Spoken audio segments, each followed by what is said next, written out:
నమస్తే.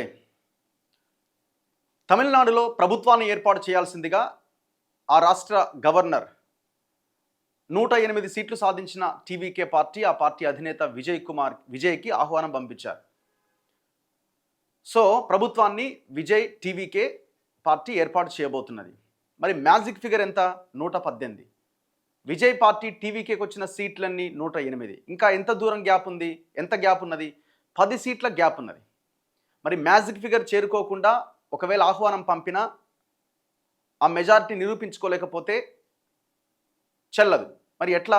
అందుకే 2 వారాల గడువు అడిగారు. 2 వారాల లోపుగా మేము మా మెజారిటీని నిరూపించుకుంటామని విజయ్ టీవీకే పార్టీకి సంబంధించిన బృందం గవర్నర్కి ఇప్పటికే తెలియజేసింది. ఇందులో భాగంగా గవర్నర్ విజయ్కి ఆహ్వానం పంపారు ప్రభుత్వాన్ని ఏర్పాటు చేయాల్సిందిగా.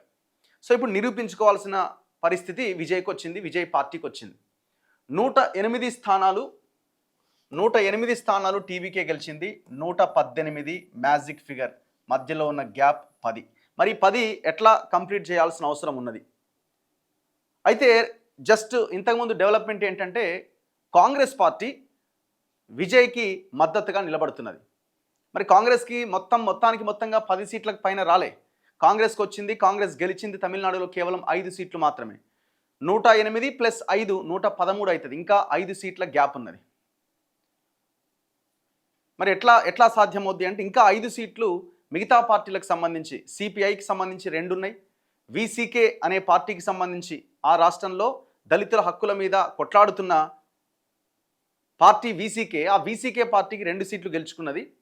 అండ్ డిఎంకేతో కలిసి ఇండియా కూటమిలో భాగంగా ఉన్న ఐయుఎంఎల్ అనే ఒక ముస్లిం లీగ్ నుంచి ఏర్పడ్డటువంటి పార్టీకి 2 స్థానాలు ఉన్నాయి. సో కాంగ్రెస్ 5 అండ్ ఇంకొక పార్టీ పిఎంకే అనే ఒక పార్టీ ఉంది.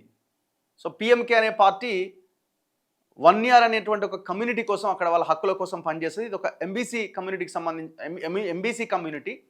సో వాళ్ళ హక్కుల కోసం పనిచేస్తుంది. సో పిఎంకే కూడా బయట నుంచి సపోర్ట్ చేసే అవకాశం ఉండొచ్చు అనే వార్తలు వస్తున్నాయి. పిఎంకే 4, వీసీకే 2, సిపిఐ 2, 4, 6, 8 వాళ్ళవి ఉన్నాయి. కాంగ్రెస్ 5 ఉన్నాయి. ఓవరాల్గా ఎలక్షన్ కమిషన్ వెబ్సైట్ చూస్తే అర్థమైపోద్ది.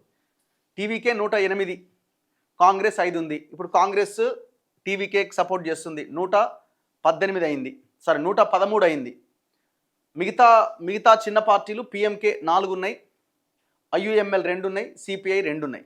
ఒకసారి ఈక్వేషన్ చూసే ముందు అసలు కాంగ్రెస్ ఏమని కండిషనల్ సపోర్ట్గా ఉన్నది టీవీకే కన్నది ఒకసారి చూద్దాం.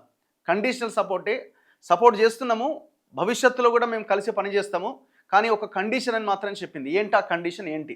ఆల్ ఇండియా కాంగ్రెస్ కమిటీ వాళ్ళు ఒక ప్రెస్ రిలీజ్ ఇవ్వడం జరిగింది. The president of TVK party Thiru C Vijay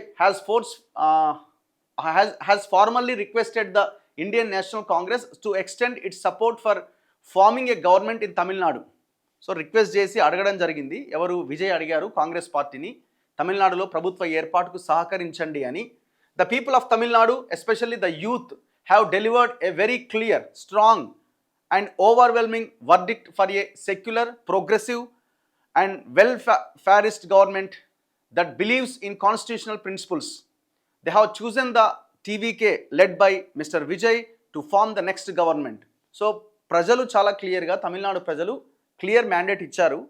TVK పార్టీకి సపోర్ట్గా అండగా నిలబడ్డారు, మద్దతుగా నిలబడ్డారు. వాళ్ళే గవర్నమెంట్ని ఫామ్ చేయాల్సిన అవసరం ఉంది అన్నట్టుగా రిజల్ట్ ఇవ్వడం జరిగింది. అందులో భాగంగా the Indian National Congress stands for and is the founding political party for secular, progressive and welfarist politics in India. It is our constitutional duty to respect, uphold and help fulfill this mandate of the people of Tamil Nadu. Accordingly, the Tamil Nadu Congress Committee and the Congress Legislative Party CLP has decided to extend its full support to the TVK to form the government. So మా Tamil Nadu Congress party and CLP Congress నాయకులంతా మేము టీవీకేకి support చేయడానికి ముందుకొచ్చాము. ఎందుకంటే సెక్యులర్గా, ప్రోగ్రెసివ్గా ఉన్నటువంటి పార్టీగా మేము గుర్తిస్తూ, so ఆ కోణంలో ఆలోచిస్తూ మేము టీవీకే పార్టీకి మద్దతుగా నిలబడుతున్నామని చెప్తున్నారు. Our support shall be conditional upon the TVK keeping out from this alliance any communal forces that do not believe in the constitution of India. So వాళ్ళ ఒక కండిషన్ని కూడా బోల్డ్ లెటర్లో కాంగ్రెస్ పార్టీ పెట్టింది ఆ లెటర్ ప్రెస్ రిలీజ్లో. సో ఎట్టి పరిస్థితుల్లో భవిష్యత్తులో ఎలాంటి కమ్యూనల్ పార్టీస్తోని మీరు పొత్తుకు వెళ్ళొద్దు అని చెప్పింది. This alliance founded on mutual respect, appropriate share and shared responsibility between the two parties is not only for the formation of this government. అంటే కేవలం ఇది గవర్నమెంట్ ఫామ్ చేయడానికి ఇస్తున్నటువంటి మద్దతు మాత్రమే కాదు, but also for future elections to the local body organisations, the Lok Sabha and Rajya Sabha. So ఈ బంధం అనేది ఇప్పుడు మాత్రమే కాదు భవిష్యత్తులో కూడా కొనసాగుతుంది అని చాలా స్పష్టంగా చెప్పారు. Mister Vijay and Shri Rahul Gandhi jointly pledge to respect this historic verdict of the people of Tamil Nadu for a secular and progressive government and to fulfill the dreams and promises of the people, especially the youth of Tamil Nadu. Girish Chodankar AICC incharge Tamil Nadu నుంచి వచ్చినటువంటి press release అనమాట ఇది. So Rahul Gandhi and Vijay ఇద్దరు కూడా మాట్లాడుకున్నారు. వాళ్ళు support ఇవ్వాలి అనుకున్నారు, వాళ్ళు కావాలి అని వాళ్ళు కూడా కోరుకున్నారు. కాబట్టి 108 + 5 113 అయింది. ఇంకొక 5 కావాలి. అయితే వీళ్ళు చాలా క్లియర్గా మరి ఇప్పుడు ఈ పొత్తుతోని జరిగే పరిణామాలు ఏంటి? ఇప్పటివరకు కాంగ్రెస్ ఎవరితో పొత్తులో ఉన్నది? కాంగ్రెస్ గెలిచిన 5 సీట్లు ఎవరి పొత్తులో భాగంగా తీసుకున్నది? డిఎంకే అండ్ కాంగ్రెస్ పొత్తులో భాగంగా పోటీ చేశారు వాళ్ళిద్దరు. ఇంకా ఐయుఎంఎల్ అనే ఇంకొక పార్టీ, ముస్లిం మైనార్టీకి సంబంధించిన ఒక రాజకీయ పార్టీ, వీళ్ళందరూ కలిసి ఇండియా కూటమిలో భాగంగా పోటీ చేశారు. కాంగ్రెస్ 5 గెలిచింది. మరి ఇప్పుడు దెన్ వాట్ నెక్స్ట్? మన డిఎంకే పరిస్థితి ఏంది? డిఎంకే 59 స్థానాలు గెలిచింది. మరి డిఎంకే సిచ్యువేషన్ ఏంది? ఇప్పుడు డిఎంకేతో కాంగ్రెస్ తెగదెంపులు చేసుకున్నట్టేనా? ఇది లోకల్గా తమిళనాడుకు సంబంధించిన రాజకీయాలు మనం గమనిస్తే టీవీకేకి ఇప్పుడు ప్రధాన ప్రత్యర్థి డిఎంకేకి ప్రధాన ప్రత్యర్థి ఇప్పుడు ప్రధాన ప్రతిపక్షం ఎవరు? డిఎంకే ఇప్పుడు అధికార పక్షం మీద కొట్లాడాలి. డిఎంకేకి మద్దతుగా నిలబడి డిఎంకేతో కలిసి కొట్లాడి ఎలక్షన్స్ ఫేస్ చేసి ఇద్దరు ఒకరికొకరు ప్రచారం చేసుకుని 5 స్థానాలు కాంగ్రెస్ గెలిచింది. ఆ డిఎంకేతో కలిసి ఉన్న కాంగ్రెస్ ఇప్పుడు టీవీకేకి సపోర్ట్ చేస్తూ అంటున్నది. దెన్ వన్స్ టీవీకేకి సపోర్ట్ చేస్తున్న కాంగ్రెస్ భవిష్యత్తులో కూడా చేస్తూ ఉంటున్నది. మరి ఈ పరిస్థితుల్లో గవర్నమెంట్కి అండగా నిలబడ్డప్పుడు డిఎంకే ఒకవైపున టీవీకే మీద రేపు గవర్నమెంట్ పైన కొట్లాడుతున్న క్రమంలో మరి వాట్ అబౌట్ కాంగ్రెస్ సిచ్యువేషన్ ఏంది? కాంగ్రెస్ డిఎంకే బంధం పరిస్థితి ఏంది? అంటే డిఎంకేతో ఆల్మోస్ట్ తెగదెంపులు చేసుకున్నట్టుగానే భావించాల్సి ఉంటుంది.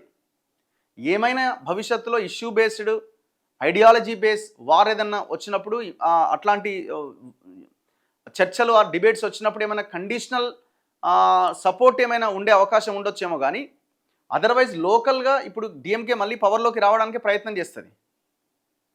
మరి కాంగ్రెస్ ఏమో టీవీకేకి సపోర్ట్ చేస్తూ గవర్నమెంట్లో భాగస్వామ్యం కల్పించుకుంటున్నది.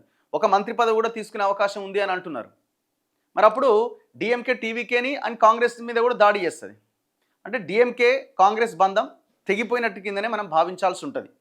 అయితే ఈ సందర్భంలో టీవీకే కాంగ్రెస్తో కాదు ఏఐడిఎంకేతో పొత్తుకు రెడీ అవుతుందని కొన్ని వార్తలు వచ్చినాయి. దాన్ని ఎక్స్లో ఆ పార్టీ నాయకుడు ఆ పార్టీ తీవ్రంగా ఖండించింది. మేము ఒకవైపున కాంగ్రెస్తో డిస్కస్ చేస్తూ ఏఐడిఎంకేతో బీజేపీతో మేము చర్చలు జరపట్లేదని వాళ్ళకు క్లారిటీ ఇవ్వడం జరిగింది. ఇక్కడ ఏఐడిఎంకేకి 47 స్థానాలు వచ్చినాయి, 47, డిఎంకేకి 59 వచ్చినాయి. అయితే ఇక్కడ ఈక్వేషన్ ఏంటంటే ఇప్పుడు 108 + 5 ఎంత అవుతున్నాయి? 113 అవుతున్నాయి. 108 + 5 కాంగ్రెస్ 113 అవుతున్నాయి. ఇంకా 5 గ్యాప్ ఉన్నది. మరి 5 ఎట్లా? ఇప్పుడు 5 ఎట్లా అంటే పిఎంకే అనే పార్టీ ఉన్నది. పిఎంకే 4 గెలిచింది, వీసీకే అనే పార్టీ 2 గెలిచింది. ఇప్పుడు ఈ పిఎంకే వీసీకే ఇప్పుడు ఏ అలయన్స్లో ఉన్నాయంటే ఈ 2 పార్టీలు డిఎంకేతో ఉన్నాయి. అంటే డిఎంకే అంటే మొన్నటిదాకా కాంగ్రెస్ డిఎంకే ఈ అలయన్స్లో ఉన్నాయి. ఇప్పుడు మరి 2 పార్టీలు కలిసి ముందుకొచ్చే అవకాశం ఉందా? అంటే కష్టంగా ఉన్నది. వై? ఇప్పుడు ఇదేమో 1 year అనేటువంటి ఒక కమ్యూనిటీ ఎంబీసీల కోసం వీళ్ళు కొట్లాడుతున్నారు పిఎంకే అనే పార్టీ.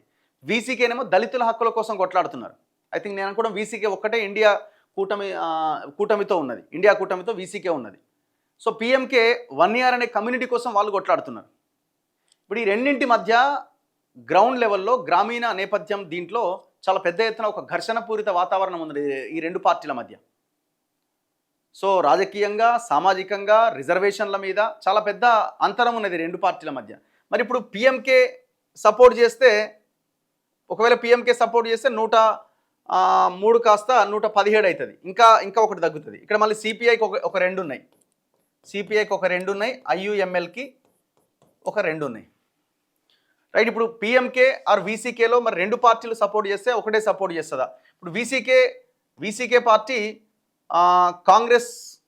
కాంగ్రెస్ ఇండియా కూటమి అలయన్స్లో భాగంగా ఇటువైపు వచ్చే డిఎంకే వైపు టీవీకే వైపు వచ్చే అవకాశం ఉన్నట్టుగా తెలుస్తున్నది. ఒకవేళ అదే అయితే +2 అయితే 115 అవుతుంది. 115 అయితే ఇంకా 3 కావాల్సి ఉంటుంది. సిపిఐ 2, వీళ్ళు ఆల్రెడీ ఇండియా కూటమిలో ఉన్నారు, 117 అవుతుంది. 117 అవుతుంది. అట్లా చూసినా ఇంకొకటి కావాలంటే ఐయుఎంఎల్ అనే ఒక పార్టీ ఉంది, పిఎంకే 4 ఉన్నాయి. ఇప్పుడు ఈ ఇద్దరిలో ఎవరో ఒకరు సపోర్ట్ చేయాల్సి ఉంటుంది. మళ్ళీ అందులో ఒక్కటైనా రావాల్సి ఉంటుంది. ఒకరు వస్తే మళ్ళీ ఒకరు రావడానికి ఉండదు కదా, మళ్ళీ వాళ్ళ మీద అనర్హత వేటి ఇవన్నీ కథా వ్యవహారం ఉంటుంది. సో కాబట్టి పార్టీ ఏదన్నా ఒకటి దీనికి కండిషనల్ సపోర్ట్ ఇవ్వాలి. మేబీ పిఎంకే ఇవ్వడానికి ఏమైనా అవకాశాలు ఉన్నాయంటే ఉండొచ్చు. ఒకవేళ అవుట్ సైడ్ నుంచి సపోర్ట్ మేము చేస్తామని దాంట్లో ఉండొచ్చు. ఇప్పుడు పిఎంకే అనే పార్టీ వన్యార్ అనే కమ్యూనిటీ కోసం వాళ్ళు కొట్లాడుతున్నటువంటి పార్టీ ఇది. సో వాళ్ళు సపోర్ట్ మరి వీసీకే ఉంది అని వాళ్ళు రాకుండా ఉంటారా? సో ఏం చేస్తారన్నది చూడాలి. ఈ ఐయుఎంఎల్ అనే పార్టీ ఇది ముస్లిం మైనార్టీకి సంబంధించినటువంటి పార్టీ, 2 స్థానాలు గెలిచారు వాళ్ళు. ఈ ఐయుఎంఎల్ ప్యూర్లీ డిఎంకేకి సపోర్ట్గా డిఎంకేతో పాటు కలిసి పనిచేసేటువంటి పార్టీ. మరి డిఎంకేని కాదనుకుని వీళ్ళు టీవీకేకి సపోర్ట్ చేస్తారా అనేది పెద్ద క్వశ్చన్ మార్కే. లేదేమైనా అవుట్ సైడ్ నుంచి సపోర్ట్ చేసే అవకాశం ఉంటుందా? సో ఛాన్సెస్ అయితే ఎక్కువగా ఉన్నాయి. 118 రీచ్ కావడం అనేది పెద్ద సమస్య కాదు. కాంగ్రెస్ ఒకవేళ ఎంటర్ అయి మధ్యవర్తిత్వం వహించి అన్ని పార్టీలతో మాట్లాడితే ఇది పెద్ద ఇబ్బందికర పరిణామం అయితే కాదు. భవిష్యత్తులో ఈ ఏఐడిఎంకే దీంట్లో కూడా కొంతమంది ఎమ్మెల్యేలు ఇటువైపు జంప్ అయ్యే అవకాశాలు కూడా ఉండొచ్చనే ఒక చర్చ జరుగుతున్నది. అదే జరిగితే సో ఇప్పుడున్నటువంటి బలాబలాల ప్రకారం చూసుకుంటే ఒకవేళ బై ఎలక్షన్స్ వచ్చినా టీవీకే మళ్ళీ మిగతావి గెలుచుకోవడం కూడా పెద్ద ఇబ్బంది ఏమి ఉండదు. సో ఏ రకంగా చూసినా భవిష్యత్తులో విజయ్ ముఖ్యమంత్రిగా కొనసాగడానికి అన్ని రకాల అవకాశాలు మెరుగ్గా కనబడుతున్నాయి. లేదు ఒకవేళ ప్రభుత్వాన్ని ఏమైనా అటు ఇటు చేసే అవకాశం ఉందా, కేంద్రంలో ఉన్న గవర్నమెంట్ కానీ ఇంకెవరైనా అని అంటే డిఎంకే అండ్ బీజేపీ కలిస్తే ఏమైనా ఛాన్సెస్ ఉన్నాయా అన్నది ఒక చర్చ స్టార్ట్ అయింది. ఇప్పుడు డిఎంకే బీజేపీకి సపోర్ట్ చేస్తుందా అంటే ఒకవేళ ఆ ప్రయత్నమే చేస్తే అసలు ఉన్న పార్టీ కూడా ఉండకుండా పోతుంది. ఎందుకంటే అక్కడ ఒక పెద్ద ద్రవిడ ఉద్యమం అనేది ఉన్నది అక్కడ. సో ఆ కోణంలో ఏర్పడేటువంటి పార్టీ అది. సో ఏడీఎంకే కూడా అంతే అనుకోండి, వాళ్ళు ఇప్పుడు బీజేపీతో అలయన్స్తో ఉన్నారు. రాజకీయాల్లో ఏముంది, సిద్ధాంతాలు ఎక్కడి, అధికారమే కదా. సో ఒకవేళ ఆ లెక్కన ఇప్పటికిప్పుడు ప్రయత్నం చేసినా అది సాధ్యం కాదు. ఇప్పటికిప్పుడు చేసిన 117కి ఈ 2 కలిసినా 118కి రీచ్ కాలేరు కదా. సో అది కూడా పాసిబిలిటీ చాలా తక్కువ. ఒకవేళ టీవీకేని కూడా జీల్చాలి, అది చాలా కష్టం. సో కాబట్టి అన్ని రకాల అవకాశాలు టీవీకేకి ఉన్నాయి. టీవీకేకి కాంగ్రెస్ సపోర్ట్ ఉంది, దాంతో 113 అవుతుంది. ఇంకొక 5 స్థానాలు అటు ఇటు మిగతా చిన్న పార్టీలది మద్దతు తీసుకుంటే పెద్దగా ఇబ్బంది ఉండే అవకాశం ఏం లేదు. కాబట్టి ముఖ్యమంత్రిగా విజయ్ ప్రమాణ స్వీకారం చేయడం, ముఖ్యమంత్రి కావడం లాంఛనమే అని మనం చాలా స్పష్టంగా చెప్పొచ్చు. చూస్తూనే ఉండండి మన తొలి వెలుగు. మధ్యలో ఉన్న పేరా ఉంది చూసినా.